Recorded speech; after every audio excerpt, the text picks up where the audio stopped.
Jessie here from Sustainability Made Easier. Today we're going to talk about the action for the day, which is rethink purchases.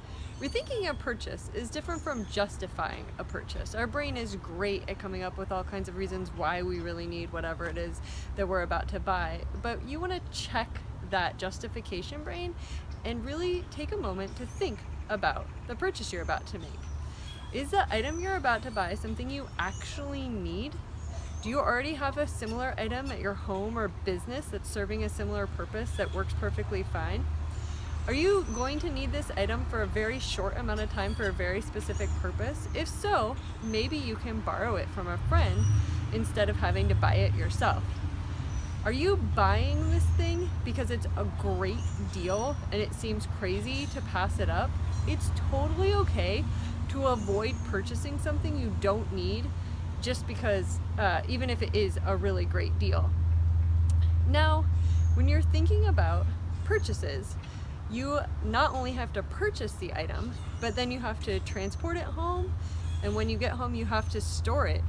What are you going to do with the packaging that it came in? Are you going to reuse it, recycle it? Is it going to go to the landfill?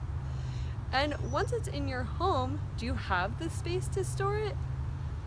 Or are you going to need to take something else out to make room for it?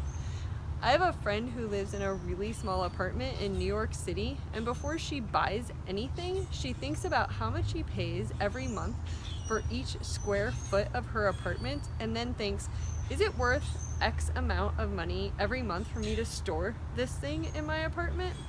And that helps her avoid a lot of purchases. Even if you have a larger home, you still need to think about storage and if you actually need the item. If there are times you can just hold off and avoid a purchase, even if it's just a few times a year, it may help you from having to get a larger and larger home in the future. You may not need a storage unit. And maybe on the weekends you won't have to clean out your dresser or your garage again.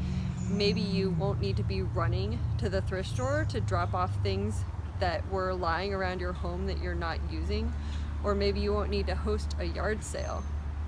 Some items that tend to accumulate around our homes that we purchased and then found out we actually don't really need are shoes, clothes, accessories, cosmetics, sporting equipment, hobby equipment, tools, electronics, also toys, especially cheap ones that are likely to break. Then what are you going to do with them? And craft supplies. Are you really going to do that craft project, or do you aspire to do that craft project? Maybe hold off on buying the craft supplies till you're actually ready to start the project. Another thing is food. Are you going to eat, or is someone in your home going to eat whatever you're about to buy before it goes bad and needs to get thrown out? When you can stop and take a moment before you buy something, whether it's secondhand, off of Amazon or whatever, and just think about, how am I going to use this item? Is it something I actually need? Where am I going to store it? What am I going to do with the packaging?